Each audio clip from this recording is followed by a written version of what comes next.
इमरान खान जो ही ruler Trump वेठो आहे इन जे बारे में तव्हांजो छा चवणु आहे, छा ख़्यालु आहे तव्हांजो? हिन जे बारे में तव्हांखे आउं कहिड़ियूं ॻाल्हियूं ॿुधायां, कहिड़ी हिन जी बेग़ैरत जे बि आउं हिते नेकी कयां। हीउ एॾो महा बेग़ैरत आहे। नंबर 1 ॻाल्हि, पर हिन अफ़गानिस्तान में असांजा मुस्लमान माराया।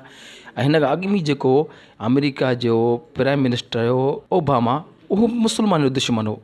पर सभ खां वॾो जेको बेग़ैरत इंसानु आहे उहो हीअ आहे जेको मुंहिंजे साम्हूं वेठो आहे।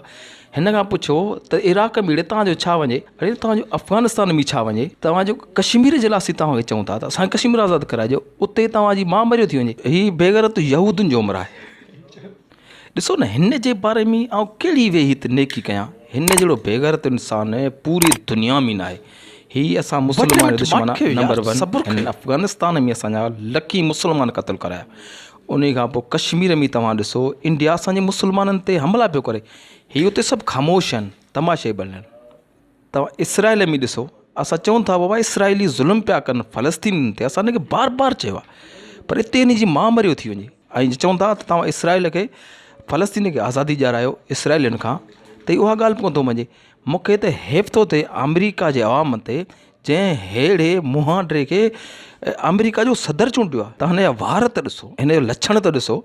ख़ुदा जो कसम आहे, असांजे सिंध या पाकिस्तान में मिलसि हिन खां गाह करायूं। ऐं हीअ अमेरिका जेका सुपर ताक़त मुल्क आहे, उन जो सदर आहे। तव्हां हिन वेहणी ॾिसोसि न, लछण ॾिसोसि।